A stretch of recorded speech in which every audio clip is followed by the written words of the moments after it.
Ceiling fan अगर चलते समय इस तरह की आवाज़ करने लग जाए तो आपको इसको नीचे उतरने की ज़रूरत नहीं है और कहीं पर ले जाने की ज़रूरत नहीं है। सिंपल ट्रिक आप खुद ही से कर सकते हैं ठीक घर बैठे, और इसे नीचे उतरने की भी ज़रूरत नहीं। सुन सकते हैं ये किस तरह की किस किस करके आवाज़ें कर रहा है। अगर मैं इसको स्विच बंद कर देता हूँ तो अगर हमें हाथ से भी घुमाएंगे तो सुन सकते हैं इसके अंदर किस किस करके आवाज़ें आ रही है। अगर इस तरह की प्रॉब्लम हो जाए तो आपको इसको नीचे उतारने की ज़रूरत नहीं है। आपको उसी जगह पर सबसे पहले उठ के ये जो कैप है इसकी नाट को ढीला करके कैप को इस तरह से ऊपर उठा देना है। तो यहाँ पर मैं फंसा के रख देता हूँ और यहाँ पर आपको सिरिंज में किसी भी प्रकार का ऑयल लेना है इस तरह से सिरिंज में, और लेके इस डंडी, ये जो डंडी है देख सकते हैं इस पर लगा के यहाँ पर आपको ऑयल देना है। तो यहाँ पर देख सकते हैं डंडी में ऑयल देते ही इसके अंदर जो है ऑयल जा रहा है। यहाँ पर देख सकते हैं डंडी पर लगा के आपको यहाँ पर ऑयल देना है। तो यहाँ पर ऑयल लेंगे तो ये जो गैप है देख सकते हैं गैप के अंदर से ऑयल जा रहा है और धीरे धीरे इसको हिलाना है।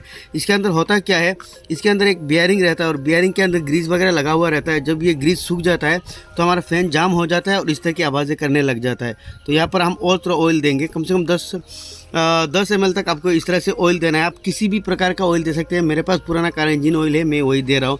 तो आपके पास जो भी ऑयल है बालों में लगाने वाला या सरसों तेल, किसी भी प्रकार का आप ऑयल यहाँ पर दे सकते हैं। तो ऑयल देने से क्या होगा, बियरिंग के अंदर ये ऑयल पहुँचेगा और ग्रीज जो है, जो सूखा हुआ ग्रीज है वो आपका मेल्ट हो जाएगा और ये आवाज़ करने छोड़ देगा, या अगर जाम रहेगा तो ये जाम भी छोड़ देगा। तो यहाँ पर देख सकते हैं अभी ये जाम छोड़ चुका है। यहाँ पर 80% केस में यहाँ पर ऑयल देने से इसकी ऊपर की जो साउंड है ये छोड़ जाता है, लेकिन यहाँ पर देख सकते हैं ये साउंड जो छोड़ नहीं रहा है क्योंकि इसकी नीचे एक बेयरिंग रहता है। नीचे की बेयरिंग हमारा सूख चुका है।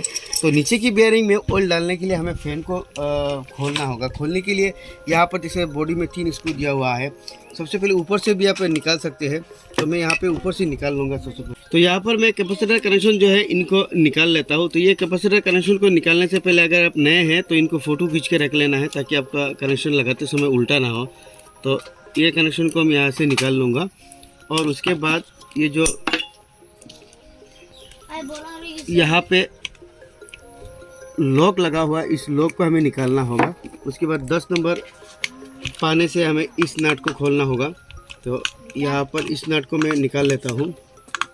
अभी हमने नट वगैरह निकाल दिया है। देख सकते ये डंडी हमारा अलग हो चुका है कैपेसिटर कनेक्शन। और अब हमें फ़ैन को निकालना होगा। फ़ैन को निकालने के लिए यहाँ पर देख सकते बॉडी में जो सिंगल 3 स्क्रू दिया हुआ है इनको हमें निकालना होगा। तो ये तीनों स्क्रू निकाल लेंगे। स्क्रू हमने निकाल दिया है। उसके बाद फ़ैन की इस गैप में आपको इस तरह से स्क्रू ड्राइवर डाल के इस तरह से घुमाना है। देख सकते ये गैप हो रहा है। तो इस तरह से धीरे धीरे चारों तरफ स्क्रू ड्राइवर लगा के इस तरह से घुमाएंगे तो आपका फ़ैन जो है निकल के बाहर आ जाएगा। तो हमें इस तरह से निकालना होगा। अगर फिर भी ना खुले तो आपको 2 स्क्रू ड्राइवर इस तरह से लेना है और दोनों साइड की गैप के अंदर डाल के इस तरह से मारना है। तो ये देख सकते हैं हमारा फ़ैन जो है निकल चुका है। और ये नीचे के साइड की देख सकते जो हमारा बेयरिंग लगा हुआ है ये बेयरिंग हमारा ख़राब हो चुका है। तो इसके अलावा आप इसमें ग्रीजिंग भी कर सकते हैं, लेकिन इसमें ज़्यादा साउंड आ रहा है तो इसलिए मैं इस बेयरिंग को चेंज कर दूंगा। बेयरिंग के निकालने के लिए हमें पुलर की ज़रूरत होती है। तो हम इस तरह से पुलर पहले अंदर डालेंगे, उसके बाद इसकी लॉक को डालेंगे और इसको टाइट करेंगे, इसको पूरा टाइट करेंगे और उसके बाद ऊपर की नॉब को इस तरह से घुमाएंगे तो हमारा जो बेयरिंग है ये निकल जाएगा। तो यहाँ पर देख सकते हैं ये हमारा बेयरिंग निकल चुका है और इस लॉक को हम उठा देंगे, निकाल देंगे तो बेयरिंग हमारा निकल जाएगा। देख सकते हैं हमारा बेयरिंग निकल चुका है और ये बेयरिंग हमारा ख़राब हो चुका है। ये बेयरिंग है आपका 6201 का बेयरिंग आता है। इसके अंदर इस तरह से घुमाएंगे आपका साउंड नज़र आएगा, यानी ये ख़राब हो चुका है। तो अब हम इसकी जगह नया बेयरिंग लगाएंगे और ये जो जगह है इसको साफ़ कर देंगे। तो अब हमें नया बेयरिंग डालना है। ये बेयरिंग आपका 6201 इसका जो नंबर आता है देख सकते हैं यहाँ पर 6201 ये इस बेयरिंग का नंबर आता है। तो बेयरिंग को हमें यहाँ पर डाल देना है और डाल के आपको धीरे धीरे इसको साइड में इस तरह से हमारिंग करना है। तो ये बेयरिंग जो है अपनी जगह पर चला जाएगा। तो देख सकते हैं बेयरिंग हमारा अपनी जगह पर चला गया है और अब हम इसकी जो कॉइल है इसको लगा देंगे। तो आपको इसको सीधा करके यहाँ पर इसकी जो स्प्रिंग है ये आपको ध्यान रखना है स्प्रिंग है कि नहीं। अगर नहीं है तो आपको यहाँ पर लगाना होगा। तो अब यहाँ पर इसको फिर से बिठा देंगे और इसकी साइड में यहाँ पर होल के साथ मिलाते हुए इसको यहाँ पे दबाएंगे तो ये देख सकते हैं हमारा लग चुका है। और अब हम इसकी जो बॉडी 3 स्क्रू है इसको लगा देंगे। तो स्क्रू हमने लगा दिया है। अब उसके बाद आपको स्क्रू ड्राइवर के इस तरह से टाइट करना है। तो टाइट करने के पूरा टाइट नहीं करना है, इसको पूरा करके उसके बाद उसको करना है इस तरह से। घुमा घुमा के तीनों नट जो है आपको टाइट करना है। एक बार में एक साइड में नहीं करना है वरना आपका फैन साइड ले लेगा। तो यहाँ से हम घुमा घुमा के करेंगे तो फैन हमारा बराबर से बैठेगा और ये जाम नहीं होगा।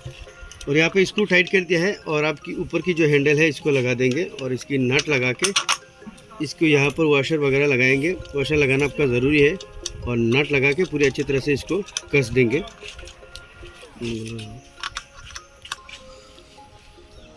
नट हमने अच्छी तरह से लगा दिया, कैपेसिटर भी बिठा दिया है। उसके बाद आपको ये जो लॉक है इसको डालना है। लॉक डालना आपका ज़रूरी है कि कई बार ऐसा होता है कि नट हमारा धीरे धीरे ढीला हो जाता है। तो अगर ये लॉक रहेगा तो आपका नट जो है फैन जो है खुल के नीचे की तरफ नहीं गिरेगा। तो ये लॉक को आपको इस तरह से मुँह को फैला देना है। और अब यहाँ पे सीलिंग फैन का कैपेसिटर कनेक्शन किस तरह से करना है। जैसा कि कैपेसिटर में हमारा होता है 2 कनेक्शन वायर और सीलिंग फैन के अंदर हमारा होता है 3 कनेक्शन। इसमें आपका रेड, ब्लू और येलो होता है। ये इसके अलावा ये ब्लू की जगह आपका काला भी हो सकता है। तो आपको हमेशा कैपेसिटर कनेक्शन जो है रेड वायर को छोड़ के येलो और ब्लू में लगाना है। यह ब्लू के जगह आपका काला भी हो सकता है। तो आपको इन दोनों में लगाना है। कभी भी कैपेसिटर का कनेक्शन जो है आपका रेड वायर में नहीं होगा, ये आपको ध्यान रखना है। तो मैं इन दोनों में लगा देता हूँ। तो अभी हमने देख सकते हैं रेड वायर को छोड़ के ब्लू और येलो में लगा दिया है कैपेसिटर कनेक्शन और रेड हमारा वायर बचा है। और मेन लाइन होगा हमारा रेड और येलो में। कभी भी ब्लू में आपका मेन लाइन कनेक्शन नहीं रहेगा या ब्लू के जगह आपका कलर रहेगा तो इसमें आपका कैपेसिटर कनेक्शन नहीं रहेगा। और यहाँ पे जैसा कि आप यहाँ पे देख सकते हैं मेन लाइन के 2 कनेक्शन इस तरह लग गया है और यहाँ पे हमारा हो गया 3 पॉइंट। साइड पे देख सकते हैं हमारा मेन लाइन का 2 कनेक्शन हो गया है और इस साइड में हमारा हो गया है 3 कनेक्शन। तो तीनों कनेक्शन में बीच वाला जो कनेक्शन होता है ये हमारा डमी है, इसमें कोई भी सप्लाई नहीं रहता है।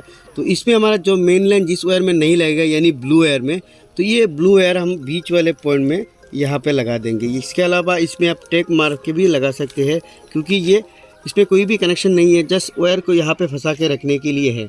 और अब बचा है येलो और रेड, ये दोनों आप नीचे या ऊपर किसी भी कनेक्शन में लगा सकते हैं। तो मैं यहाँ पर ऊपर दे देता हूँ रेड वायर को और नीचे दे दूँगा ब्लू वायर को।